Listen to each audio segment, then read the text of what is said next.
कल प्रधानमंत्री जी ने पार्लियामेंट में 2 घंटे, शायद 2 घंटे 13 मिनट, 2 घंटे 13 मिनट भाषण किया। उसमें अंत में 2 मिनट उन्होंने मणिपुर की बात की।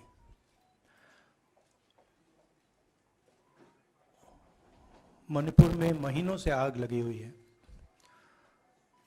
लोग मारे जा रहे हैं, बलात्कार हो रहा है, बच्चों को मारा जा रहा है।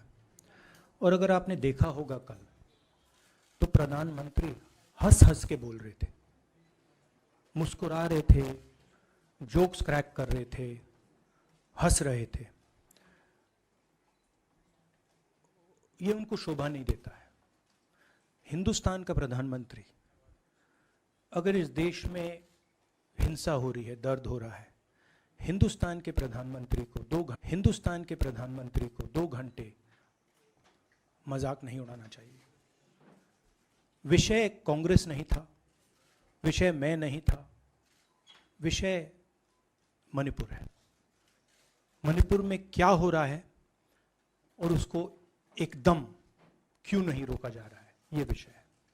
मैं आपको अपना एक्सपीरियंस देता हूं, जो मैंने शायद अभी तक बोला नहीं, शायद पहले बोल देना था। मैं अब तकरीबन 19 साल से राजनीति में हूं और मैं हर स्टेट में गया हूं। बाढ़ आए, तूफान आए, सुनामी आई थी, हिंसा होती है, हम जाते हैं। 19 साल के एक्सपीरियंस में जो मैंने मणिपुर में देखा और सुना, वो मैंने कभी पहले नहीं सुना था। मैंने पार्लियामेंट में बोला कि प्रधानमंत्री जी ने, अमित शाह जी ने भारत माता की हत्या की है, मणिपुर में भारत को खत्म कर दिया है। मैंने ऐसे नहीं बोला था, ये खोखले शब्द नहीं है। मैं आपको समझाता हूं मैंने ये बात बोली क्यों। जब हम मणिपुर पहुंचे, हम लैंड किए, हमें मणिपुर में दौरा करना था। जब हम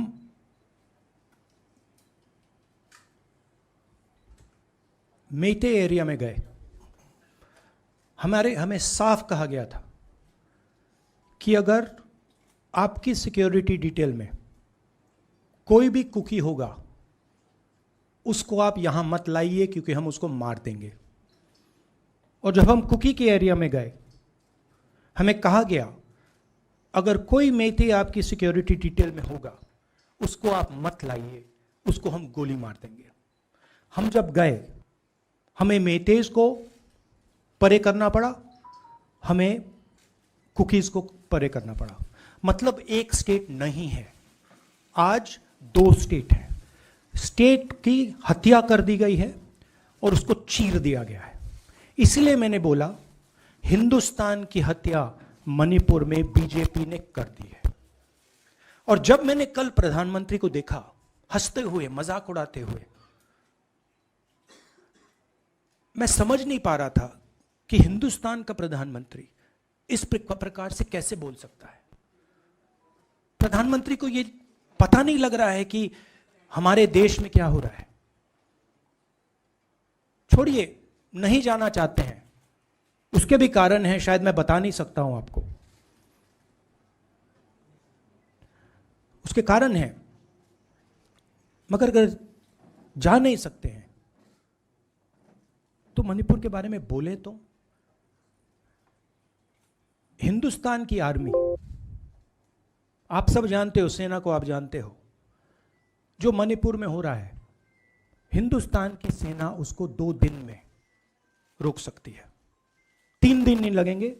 अगर हिंदुस्तान की आर्मी को कहा गया कि यह तमाशा बंद करो, 2 दिन में यह तमाशा, ड्रामा बंद हो जाएगा।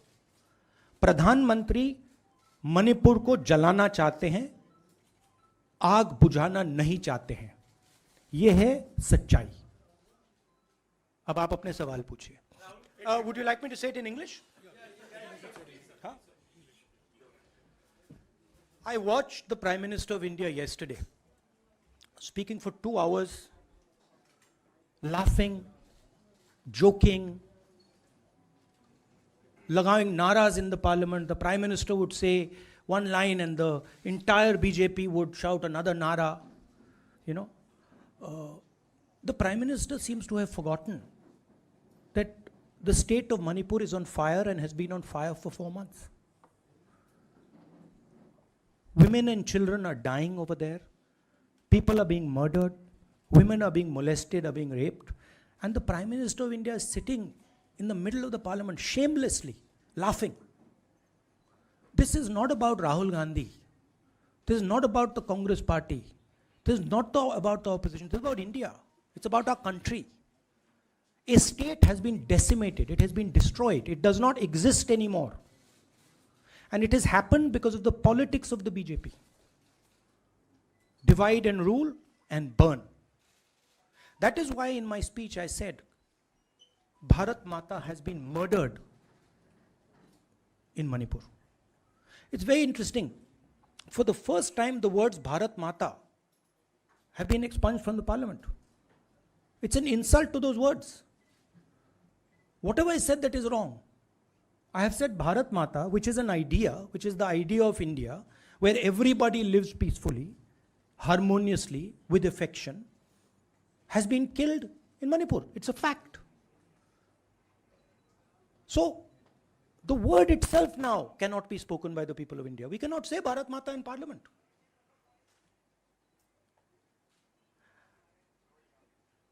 I want to tell you about my own personal experience of Manipur.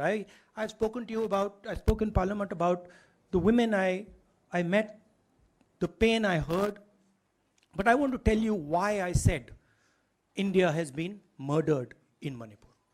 And I said it because Manipur no longer exists as a state. A state requires control. A state requires authority. That is disappeared in Manipur. It does not exist. And I saw this with my own eyes. When we went to Manipur, when we went to the Meitei area, we were categorically told that please ensure, we want you to come, we love you, but please ensure that if there are any cookies in your security detail, they do not come into our area or we will shoot them. When I went into the cookie area, we were told the same thing. We love you, we want you to come. But please make sure, if there are any Meiteis in your security detail, we will shoot them. Do not bring them here. Before going to the Meitei area, we had to remove all cookies from our security detail. Before going to the cookie area, we had to remove all Meiteis from our security detail. When we went there, the security forces, central security forces, told us we have never seen anything like this. We were told it is completely outside our control. Okay? That is why I said Manipur has been murdered by the BJP and the idea of India has been murdered by the BJP in Manipur. I was not speaking metaphorically. I was speaking literally. Now, the Indian army, it will take the Indian army 2 days to put an end to the nonsense that is going on in Manipur. The Prime Minister refuses to stop the fire. He wants Manipur to burn. He allows Manipur to burn. Because if he did want it to stop, there are tools in the hands of the Indian government that can stop it immediately. I know. I have full faith in our army. I know. And every Indian citizen knows that if the Indian army is told, please put an end to this, it will stop immediately. There are reasons for the PM not being able to go to Manipur. I'm aware of those reasons. I don't want to say them publicly. But there are clear reasons as to why the Prime Minister is not going there. That is why we wanted the Prime Minister to speak in Parliament. That is why we wanted Manipur to be on the agenda in Parliament. And what did the Prime Minister do? He ridiculed the state. He ridiculed the women of the state. He laughed at the women of the state. That's the truth. Now please ask your questions. Sanjeev, mic dena yaar. Finally, I just want to say one thing again in English. See, the Prime Minister, when he becomes Prime Minister, he ceases to be a politician. He becomes the representative of the voice of this country. His the politics should be put aside. And the Prime Minister should speak not as a petty politician, as the leader of a political party, but the Prime Minister should speak with the weight of the Indian people behind him. And it's tragic to watch Mr. Narendra Modi. It's sad, because the Prime Minister does not understand what he actually is. He is our representative. He's my representative. He's all our representative. And watching the Prime Minister spend 2 hours talking about the Congress, talking about the opposition, making ridiculous remarks about the name, this really does not do justice to an Indian Prime Minister. I've seen Prime Ministers from the Congress party, I've seen Prime Ministers from the BJP, I've seen Mr. Vajpayee, I've seen Mr. Dev Gowda. None of them have ever done this. There's a complete misunderstanding in the mind of Narendra Modi ji about what the Prime Minister of India is.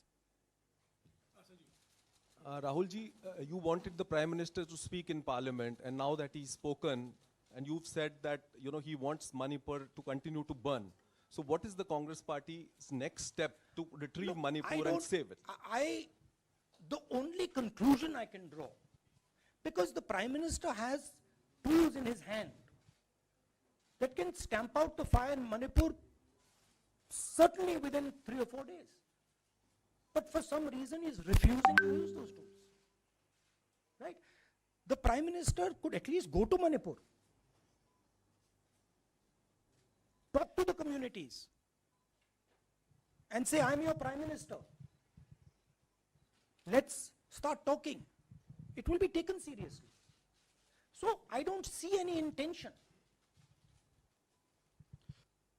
Rahul ji कल ये भी प्रधानमंत्री ने अपने भाषण में कहा कि 2018 में ये लेके आए थे, 2023 में विश्वास प्रस्ताव लेके आए और 2023 में भी लाएंगे। तो एक तरीके से उन्होंने साफ तौर पर ये कह दिया कि मैं तो हमारी सरकार अगली बार भी बन रही है। एक पॉलिटिकल बात भी उन्होंने कही। तो आप उनके पूरे भाषण को आप ये कह रहे हैं कि पॉलिटिकल भाषण ज़्यादा था, मणिपुर पे बात बहुत कम थी, तो इसको कैसे देखते हैं? नहीं, भाषण हिंदुस्तान के बारे में नहीं था, भाषण नरेंद्र मोदी जी के बारे में था। वो अपनी राय, अपनी राजनीति, अपने एम्बिशंस वो आपको दे रहे थे। सवाल ये नहीं है कि नरेंद्र मोदी जी 24 में प्रधानमंत्री बनेंगे या नहीं। सवाल ये है कि मणिपुर जल रहा है, महिलाओं का बलात्कार हो रहा है, लोग मारे जा रहे हैं। सवाल ये है, अगर ये प्रधानमंत्री कहना चाहते हैं तो ये पब्लिक मीटिंग में कहें। मजाक बनाना चाहते हैं तो जब मणिपुर नहीं चल रहा है तो करें। बट प्रधानमंत्री को ये समझ आनी चाहिए, बात समझ आनी चाहिए कि पार्लियामेंट में जो चर्चा हो रही थी वो उनके बारे में नहीं थी, वो मणिपुर के बारे में थी। सर नमस्कार। कल प्रधानमंत्री ने बार-बार कांग्रेस का नाम लिया और ये आरोप लगाया कि नॉर्थ ईस्ट और मणिपुर की सारी समस्याओं के कांग्रेस जिम्मेदार। आप क्या जवाब देंगे? नहीं, अभी मैंने बोला ना, वही तो जवाब है। मुझे प्रधानमंत्री को जवाब देने की जरूरत नहीं है। मैं सिर्फ ये कह रहा हूं कि एक स्टेट की हत्या की गई है, भारत माता की हत्या कर दी गई है मणिपुर में। भारत माता की हत्या मणिपुर में कर दी गई और प्रधानमंत्री लोकसभा में मजाक उड़ा रहे हैं, हंस रहे हैं, नारे लगवा रहे हैं। मुझे क्या जवाब देने की जरूरत है?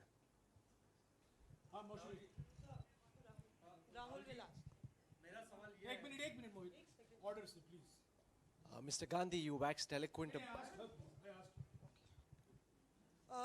राहुल, आपने बोला कि प्रधानमंत्री ने बोला सदन में कि गृह मंत्री अमित शाह ने विस्तार से जवाब दे दिया। अमित शाह साहब ये कहते हैं कि मणिपुर के सीएम को हटाने की जरूरत इसलिए नहीं है क्योंकि उन्होंने हमारी पूरी बात सुनी और वो कभी भी कोई हमने डीजीपी चेंज किया, डीजीपी चेंज कर दिया, उन्होंने जो भी प्रशासनिक व्यवस्था हम चेंज करना चाहते थे, इसलिए मणिपुर सीएम को हटाने की मणिपुर कोई सीएम, जरूरत नहीं। जब मैं मणिपुर गया, मणिपुर सीएम ने जो मणिपुर में हजारों वेपन्स जो लूटे गए, वो मणिपुर सीएम के नीचे ही हुआ। तो क्या अमित शाह चाहते थे कि ये हजारों वेपन्स लूटे जाएं?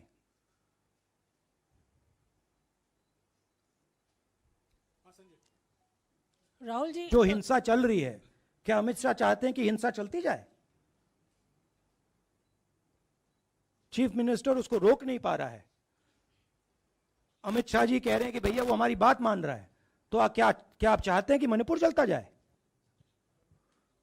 राहुल जी, एक संसद में एक नया ट्रेंड दिखाई दे रहा है कि कई सेशन से अपोजिशन के एमपीज या तो सस्पेंड हो रहे हैं या डिस्क्वालीफाई हो रहे हैं, या एक सेशन से ज़्यादा ये अपोजिशन के एमपीज का जो प्रिविलेज मोशन या प्रिविलेज रूल्स के तहत जो डिस्क्वालिफिकेशन हो रहा है या सस्पेंशन हो रहा है, इसका जो ट्रेंड बढ़ रहा है, इसको आप लोग कैसे एड्रेस करेंगे? आप देखिए, एमपीज को निकालें, वापस डालें, हमारा काम बदलता नहीं है। हमारा लक्ष्य जो मणिपुर में हो रहा है उसको रुकवाने का है। जो भी औजार हमारे हाथों में है, उस हिंसा को रुकवाने के लिए उनका हम प्रयोग कर रहे हैं और करेंगे।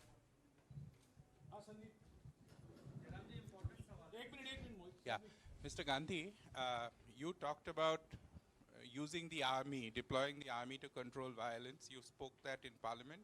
You've repeated here. But the BJP has criticized you and even previous Congress governments, saying that we want to solve the issue through dialogue. And they've criticized that in the 60s, in 64, the Mizo National Famine Front was bombed by the Indian Army, by the Indian Air Force.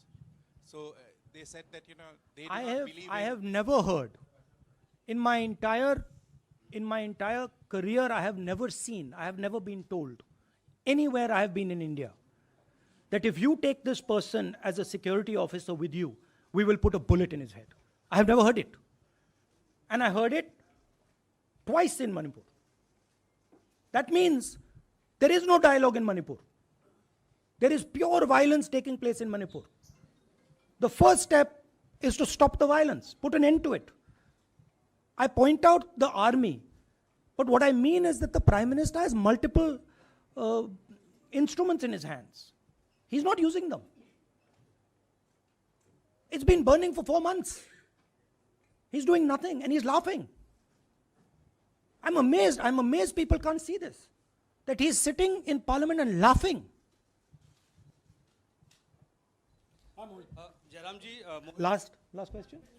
Jairam जी, मोहित दुबे हूँ news nation से। आपने 37 minute का भाषण। जयराम जी, राहुल जी नहीं मतलब आप मुझसे जयराम कर रहे हैं या उनसे? राहुल जी, जय सिया राम।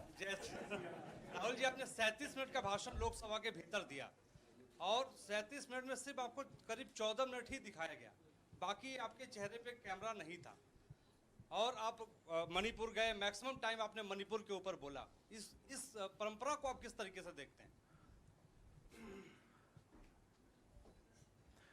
पता नहीं, शायद कॉन्ट्रडिक्शन है। शायद पीएम मेरा चेहरा टीवी पे नहीं देखना चाहते, मगर फिर पीएम मेरी वीडियो के बारे में बात करते हैं, तो पता नहीं क्या है। बट मुझे लगता है शायद उनको मेरा चेहरा टीवी पे देखना अच्छा नहीं लगता। कोई प्रॉब्लम नहीं है। जो मैंने बोलना था, देखिए मुझे अपना काम करना है। मैं जानता हूं कि मीडिया पे कंट्रोल है, लोकसभा राज्यसभा टीवी पर कंट्रोल है, वो उसके बारे में मैं कुछ ज़्यादा नहीं कर सकता हूँ, मगर मुझे अपना काम करना है, मैं अपने काम को करता हूँ।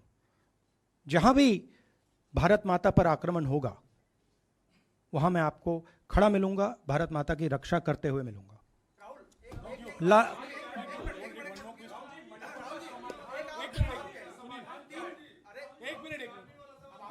हाँ, Okay, last question, brother. So the Supreme Court has already said what it has in terms of a constitutional breakdown, as well as now, you are asking for the army.